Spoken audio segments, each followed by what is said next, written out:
be recorded. পরীক্ষাতে মাঝে মাঝে একটা প্রশ্ন আসে, সেটা হচ্ছে role of kidney in maintaining acid base balance. তাহলে আমরা রোল অফ কিডনিটা পড়তে চাইছিলাম। এখন তাইলে আমি শর্ট করে শেষ করে দিই, এত ডেসক্রিপটিভ ওয়েতে আমি আর যাচ্ছি না, তোমরা অলরেডি পারো। আমরা 4টা ওয়েতে আমাদের বডি থেকে অ্যাসিড এক্সট্রাকশন করতে পারি। এর আগে কি বলছে এখানে, যে the renal mechanism tries to provide a permanent solution to the acid base disturbance. The enzyme carbonic anhydrase is of central importance in the renal regulation of pH, which occurs by the following mechanism. Kidney এটা 4টা মেকানিজমে হয়। একটা হচ্ছে excoriation of hydrogen ion, reabsorption of bicarbonate ion, excretion of titrable acid and excretion of ammonium ion. এটা ভাইবাতেও কিন্তু জিজ্ঞেস করে যে ইউরিন অ্যাসিডিক কি কি থাকার জন্য হয়। তো আমরা বলি যে হাইড্রোজেন আয়ন বা ওই যে অ্যাসিডিক ফসফেট আর হচ্ছে অ্যামোনিয়াম ক্লোরাইড, এইগুলো থাকার কারণে ইউরিনটা অ্যাসিডিক হয়। তো কোন মেকানিজমে হয়?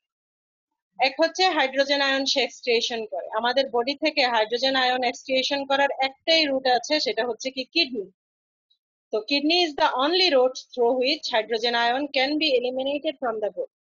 Hydrogen ion excretion occurs in the proximal convoluted tubule and is coupled with the regeneration of bicarbonate.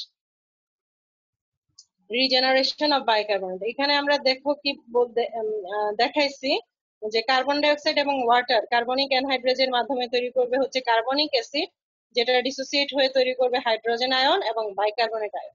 Hydrogen ion is secreted into the lumen in exchange of sodium ion. Sodium এবং bicarbonate is absorbed into the blood, and this hydrogen ion combine with base and excreted with urine. এটা হচ্ছে কিভাবে hydrogen ion excoriation হচ্ছে।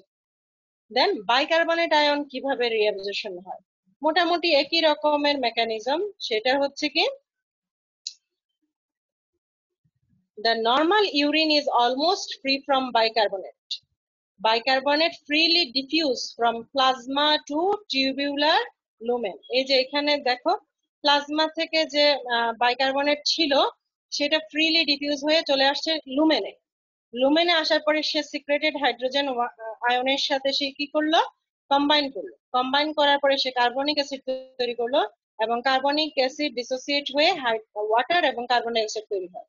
তো যখন carbon die oxide আমাদের লুমেনে বেশি accumulation হয়ে যায়, তখন সে কনসেন্ট্রেশন গ্রেডিয়েন্টে ডিফিউজ হয়ে আবার সেলে চলে যায়। সেলে যাওয়ার পরে সে ওয়াটারের সাথে কম্বাইন করে কার্বনিক অ্যাসিড তৈরি করে এবং this carbonic acid dissociated into hydrogen ion bicarbonate ion এবং বাইকার্বনেট আয়ন রিঅ্যাবজর্পশন হয় ইন ব্লাড। এটাই হচ্ছে আমাদের সেকেন্ড মেকানিজম, যে reabsorption of bicarbonate ion. Bicarbonate যদি ইউরিনের সাথে সিক্রেট হয়ে চলে যাইতো তাহলে তো ইউরিন দেখা যাইতো অ্যালকালাইন হয়ে যেত। যদি সে হাইড্রোজেন আয়নটাকে এক্সিড করতে পারতো তাহলে ইউরিন অ্যালকালাইন হয়ে যেত। তারপরে আসো, আর আমাদের ইউরিন যদি বায়োকেমিস্ট্রি পরীক্ষাতে জিজ্ঞেস করে ইউরিনের পিএইচ কত, কি বলবা?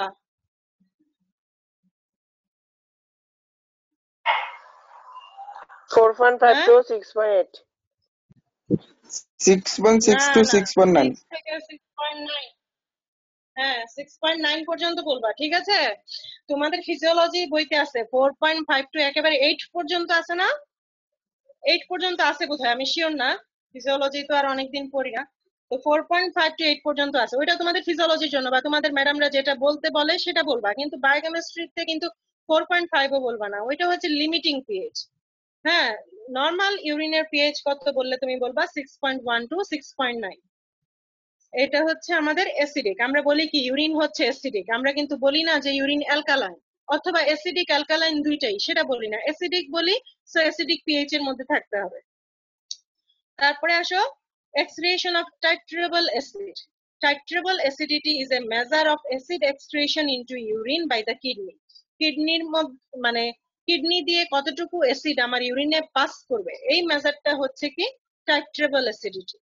Titrable acidity reflect the hydrogen ion excreted into the urine, which result in a fall of pH from 7.4. Hydrogen ion is secreted into the tubular lumen in exchange of sodium. In exchange of sodium ion, This sodium ion is obtained from the base disodium hydrogen phosphate. The latter in turn combine with hydrogen ion to produce the acid sodium dihydrogen phosphate,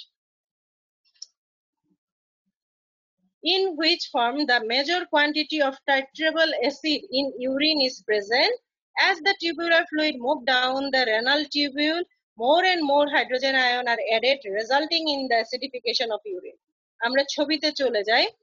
দেখো প্রথমে যে সোডিয়ামের সাথে হাইড্রোজেনের exchange হয় সেটাকে কি বলা হয়? সেটা আসে কোত্থেকে? এই যে বেস যে মানে ডাইসোডিয়াম হাইড্রোজেন ফসফেট সেখান থেকে আসে। তারপরে দেখো এই যে সোডিয়াম হাইড্রোজেন ফসফেট থাকে সে হাইড্রোজেনের সাথে কম্বাইন করে এই বেজের সাথে কম্বাইন করে সে কি তৈরি করে? সোডিয়াম ডাইহাইড্রোজেন ফসফেট, যেটা হচ্ছে একটা অ্যাসিডিক ফসফেট এবং এটা এক্সক্রিয়েটেড হয় ইউরিনের সাথে। লাস্ট যে পয়েন্ট ছিল আমাদের সেটা হচ্ছে excoriation of ammonium ion. Ammonium ion আগে আমরা ছবি দেখি যে রেনাল টিউবুলার সেলে কি হচ্ছে, গ্লুটামিন ভেঙে অ্যামোনিয়া তৈরি করে। গ্লুটামিনেজ এনজাইমের মাধ্যমে গ্লুটামিনটা ভেঙে অ্যামোনিয়া তৈরি হয়। এই অ্যামোনিয়া ডিফিউজ হয়ে আসে লুমেনে। লুমেনে আসার পরেতে সে সিক্রেটেড হাইড্রোজেনের সাথে কম্বাইন করে কি তৈরি করে? অ্যামোনিয়াম তৈরি করে এবং এটা ইউরিনে এক্সক্রিয়েটেড হয়ে যায়। তাহলে দেখি এখানে কি লেখা আছে। The hydrogen ion combine with ammonium to form ammonium ion. The renal tubular cell deamidated glutamine to glutamate and ammonia. This reaction catalyzed by the enzyme glutaminase. The ammonia liberated in this reaction diffuse into the tubular lumen where it combine with hydrogen ion to form ammonia. Ammonium ion cannot diffuse back into the tubular cell and therefore are excreted into urine cells and therefore are এটা মানে double copy হয়ে গেছে যে ammonium ion cannot diffuse back into the tubular cell and therefore excreted into urine. Ammonium is a major urine acid. It is estimated that about half to 2/3 of body acid is eliminated in the form of ammonium ion. তো যদি কেউ প্রশ্ন করে যে তিনটার মধ্যে কোনটার পরিমাণ বেশি, তাহলে তোমরা বলতে পারো যে অ্যামোনিয়াম আয়নের কনসেন্ট্রেশনটা বেশি। তাইলে এটা হচ্ছে যে কিভাবে আমাদের এই যে কিডনি কিভাবে অ্যাসিড বেস রেগুলেশন করে। আর রেসপিরেটরি রেগুলেশন তোমরা জানো, রেসপিরেটরি রেগুলেশন কিভাবে হয়? The larger volume of carbon dioxide produced by the cellular metabolic activity endangered the acid base equilibrium. But in normal circumstances, all this carbon dioxide is eliminated from the body in expired air via the lung, as summarized below. Carbonic acid dissociated হয়ে carbon dioxide এবং water হয়।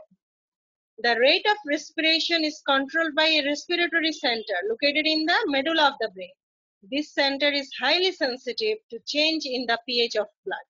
Any decrease in blood pH causes hyperventilation to blow up the carbon dioxide and thereby reducing the carbonic acid concentration. Simultaneously, the hydrogen ion are eliminated as water. তারপরে তোমাদের পরীক্ষাতে আমি আগেও বলছি যে দুইটা প্রশ্ন পরীক্ষাতে আসে হিমোগ্লোবিন বাফারের উপরে। একটা আসে নরমালি যে তুমি লিখো যে কিভাবে যেটা নরমালি আসে যে বাইকার্বনেট এবং ফসফেটের মতো যে mechanism of action of haemoglobin buffer, সেটা হচ্ছে একভাবে তুমি হিমোগ্লোবিন বাফার লিখবা, লিখে বেস লিখবা, অ্যাসিড লিখবা। বেস যেটা আছে সে হাইড্রোজেন অ্যাকসেপ্ট করবে আর অ্যাসিড যে আছে সে হাইড্রোজেন ডোনেট করবে, বা আরো সুন্দর মেকানিজম আছে, ওইটা হচ্ছে এক আনসার। আর আরেকটা প্রশ্ন আসে পরীক্ষাতে যে rule of haemoglobin buffer in maintaining acid base balance. দুইটা কিন্তু দুই প্রশ্ন। একটা হচ্ছে write the mechanism of haemoglobin buffer, সেটা হচ্ছে তোমরা যেভাবে লিখো কার্বনিক অ্যাসিড বা ফসফেট বাফার ওভাবেও লেখা যায়, চাইলে দুই একটা পয়েন্ট বাড়ায়ও লেখা যায়। আর এখানে যেটা অ্যাসিড বেস রিলেটেড যেটা সেটা হবে, প্রশ্নটা হবে role of haemoglobin buffer in maintaining acid base balance. তাইলে এখানে আমি সত্যনারায়ণ থেকে যেটা নিলাম সেটা হচ্ছে haemoglobin of erythrocyte is also important in the respiratory regulation of pH. At tissue level, hemoglobin bind to hydrogen ion and helps to transport carbon dioxide as bicarbonate with a minimum change in pH, যেটাকে আমরা কি বলি আইসোহাইড্রিক transport বলি।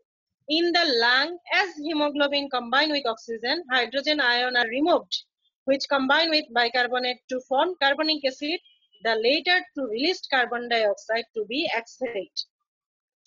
এই যে এখানে একটা ছবিটা ক্লিয়ারলি আসে নাই, যেটা হচ্ছে অক্সিডাইজড হিমোগ্লোবিন। হিমোগ্লোবিনের কাজ হচ্ছে আমাদের ব্লাড থেকে কি করা, বা লাংস থেকে অক্সিজেন কালেক্ট করে সে ব্লাডের মাধ্যমে যাবে, গিয়ে টিস্যুতে দিবে।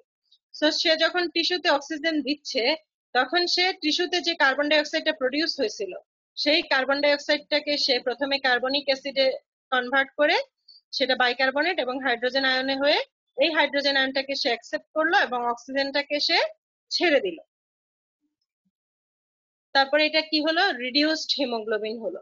এবং লাংস থেকে যে সে যখন আবার অক্সিজেন নিবে, তখন হিমোগ্লোবিনটা অক্সিজেনেটেড হয়ে যাবে এবং এই হাইড্রোজেন আয়নটা বাইকার্বনেটের সাথে মিলে কার্বনিক অ্যাসিড তৈরি করবে, দেন কার্বন ডাই অক্সাইড তৈরি করবে, যেটা এক্সহেলড হয়ে আমাদের বডি থেকে বের হয়ে যাবে।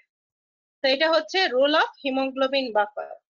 আর আরেকটা জিনিস পরীক্ষাতে আসে, যেটা হচ্ছে generation of bicarbonate by RBC বা ক্লোরাইড শিফট মেকানিজম। এটা তোমরা একটু তোমাদের এই যে ফিজিওলজির বই থেকে একটু পড়ে নিও। তারপরেও আমার এখানে কি লেখা আছে আমরা দেখি, due to lack of aerobic metabolic pathway RBC produce very little carbon dioxide. The plasma carbon dioxide diffuse into the RBC along the concentration gradient, where it combine with water to form carbonic acid.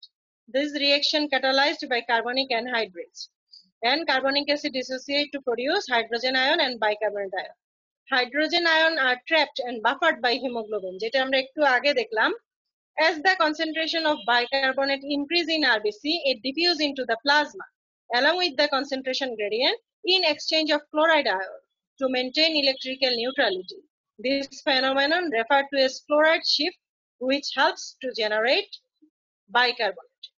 যেমন এখানে আমরা দেখছি যে আরবিসির মধ্যে carbon die oxide প্রোডাকশনের পরে সে ওয়াটারের সাথে মিলে কার্বনিক অ্যাসিড তৈরি করলো। এই কার্বনিক অ্যাসিড ডিসোসিয়েট হয়ে হাইড্রোজেন আয়ন এবং বাইকার্বনেট তৈরি করলো। হাইড্রোজেন আয়নটা বাফার্ড হয়ে যাবে বাই হিমোগ্লোবিন বাফার। এই বাইকার্বনেটটা তখন কোথায় যাবে, প্লাজমাতে যাবে ইন এক্সচেঞ্জ অফ ক্লোরাইড, যেটাকে আমরা বলি কি ক্লোরাইড শিফট মেকানিজম। এই দুইটাই তোমাদের পরীক্ষাতে শর্ট নোট হিসেবে আসে, ক্লোরাইড শিফট মেকানিজম, আর আরেকটা আসে হচ্ছে role of haemoglobin buffer in maintaining acid base balance. তো তোমরা এই জিনিসগুলো একটু পড়ে নিবা। আর হচ্ছে এটা একটু ইলাবোরেটিভ প্রশ্ন, এটা ইউজুয়ালি রিটেনে আমি এখন পর্যন্ত এত ডেসক্রিপটিভ ওয়েতে আসতে দেখি নাই, ভাইভাতে বেশি ধরা হয়। আর যদি আসে তোমরা আগে ফিগারগুলো একে বোঝানোর চেষ্টা করবা, তুই একটা লাইন অ্যাড করে দিবা। যখন তুমি পড়াশোনা মানে বুঝবা জিনিসটা, তখন তুমি এটাকে সামারাইজ করেও প্রেজেন্ট করতে পারবা। জি ম্যাম, শুনতে পাইনি। আচ্ছা শোনো, আমি তো তোমাদেরকে এমনিতে নিজের থেকে অ্যাসিড বেস ব্যালেন্সটা ধরলাম, আসলে তোমাদের কি পড়া উচিত এখন, বা কোন টপিকসটা পড়তে চাও? ম্যাম, মেটাবলিজমটা শুরু করলে ভালো হবে। মেটাবলিজমের যে carbohydrate protein metabolism. Protein metabolism মানে শুধু প্রোটিন নাকি সবগুলা? প্রোটিন ম্যাম মেটাবলিজম ম্যাম, সবগুলো যে পড়লে ভালো হবে। Amination, transfer, ডিঅ্যামাইনেশন। তোমরা তো পড়ছো, তোমাদেরকে পড়াইতে তো আমার বেশি সময় লাগবে না, যদি তোমরা আমার সাথে মানে যেটা বলে রেসপন্স করো। যেমন আমি যদি কালকে তোমাদেরকে কার্বোহাইড্রেট পড়াই, তোমরা কালকে গ্লাইকোলাইসিস পড়ো, টিসিএ সাইকেল পড়ো, তারপরে হেক্সোজ মনোফসফেট শান্ট পড়ো। যদি পুরাটা পারো পড়ো, আমি তোমাদেরকে পুরাটা রিভিউ করে দেই। কিন্তু একটু টাইম কম, 40 মিনিট। জি এর ম্যাম। মধ্যে আমার প্রত্যেকদিনই খেয়াল থাকে না যে ক্লাসটা 11টা বাজে শেষ হয়। আমি প্রত্যেকদিন তাকাই থাকি যে 11টা 20-এ শেষ হবে, 1 ঘন্টা ধরে, পরে দেখি না 20 মিনিট ওভার হয়ে গেছে। ঠিক আছে, কালকে খেয়াল করবো ইনশাল্লাহ। তোমরা ভালো